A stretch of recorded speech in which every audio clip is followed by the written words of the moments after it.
La Côte d'Ivoire va très mal en ce moment. Le peuple avec à sa tête tous les opposants, doit redoubler de vigilance. Car le régime RHDP préparerait la surprise du siècle aux Ivoiriens. En effet, sentant sa chute imminente, Alassane Ouattara compte appliquer une stratégie fatale pour s'éterniser au pouvoir. Selon un Twitter de l'enquêteur Kriapi, dont des révélations ont été souvent fois de vraies alertes, qui circulent sur la toile, Alassane Ouattara aurait transmis aux chancelleries et aux services secrets de pays occidentaux, des soi-disant preuves irréfutables d'un projet de coup d'État de l'opposition ivoirienne en cours selon lui et qu'il aurait intercepté. Toujours selon le président Ouattara qui est formel, le coup d'État serait prévu pour avoir lieu entre le dimanche 25 et le mardi 27 octobre 2020, par une mutinerie de l'armée. Il poursuit pour dire que le régime affirmerait qu'un dispositif a déjà été mis en place pour contenir cette mutinerie. Le hic dans cette affaire est que le président de la République, sans une enquête minutieuse au préalable, a déjà trouvé les auteurs et co-auteurs du coup d'État. Dans la note transmise aux services secrets européens, les coupables indexés et qui seront arrêtés immédiatement après la mutinerie sont, le président Henri Konan Bédié, Afin Guessant Pascal, Mabrit Ouakes, Marcela Montano, Guillaume Soro à extrader.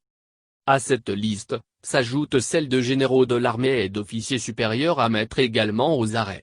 En réalité, le régime veut commanditer un auto-coup d'État et en profiter pour faire disparaître l'opposition dont l'union sacrée devient de plus en plus redoutable pour le pouvoir en place. Une fois ces opposants arrêtés et condamnés, le RHDP deviendra le seul parti en Côte d'Ivoire. Alors la dictature va s'installer.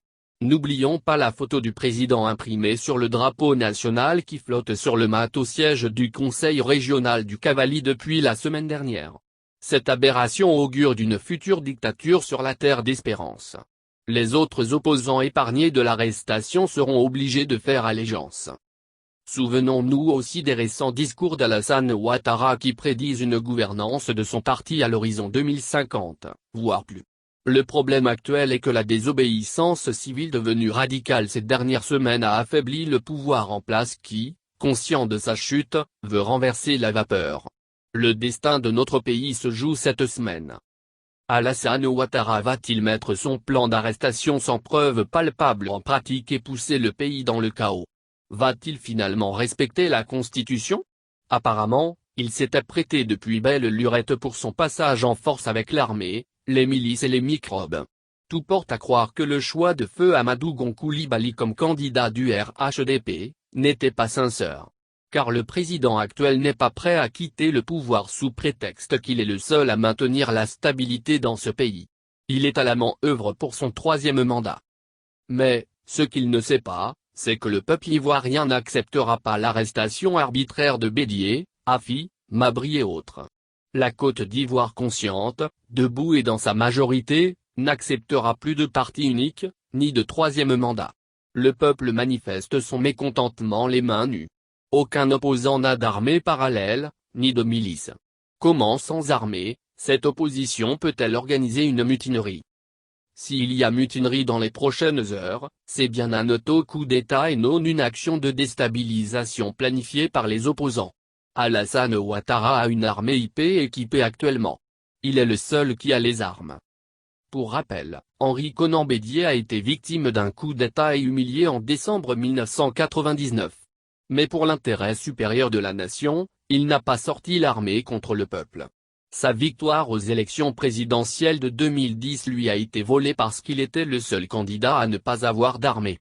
Mais il a accepté cette injustice et a même demandé à ses militants qui avaient commencé à manifester de se retirer de la rue.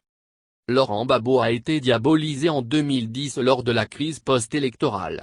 Il a été accusé d'avoir massacré plus de 3000 personnes lors de la dispute du pouvoir avec Alassane Ouattara.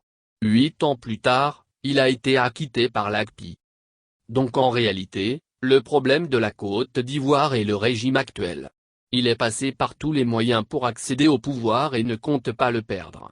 Il est en train de passer par tous les moyens pour le conserver, d'où les arrestations arbitraires d'opposants, les crimes, les intimidations, les fausses accusations, les idées d'auto-coup d'État. Après avoir lu l'interview du chef de l'État, Alassane Ouattara, paru dans le journal français Le Monde, de ce samedi 24 octobre 2020, des Ivoiriens ont réagi sur leur page Facebook dont voici quelques propos. Pour El Hadj Mamadou Traoré, très proche de Guillaume Soro, le président de GPS, le gourou du restaurant vient d'avouer que s'il s'est porté candidat pour un troisième mandat anticonstitutionnel, ce n'est pas pour servir le peuple. Ce n'est pas pour le bien du peuple.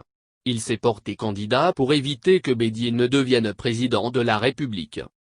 Bref, il s'est porté candidat pour un problème de personne entre lui et Bédié. Il s'est porté candidat pour une question de vengeance contre Bédié. Chers tous, vous savez dorénavant pourquoi le gourou du restaurant s'est porté candidat. Ce n'est aucunement pour le bonheur des Ivoiriens. C'est juste pour une question de vengeance. Et c'est Bédié qu'on traite de rancunier. Quant à Gilles Ariel Diarra, un internaute ressortissant du Nord, il lancera un appel aux Ivoiriens qui soutiennent encore Alassane Dramane Ouattara. Après avoir lu l'interview de Ouattara dans le journal français Le Monde, j'ai compris et les ressortissants du Nord comme moi ont compris.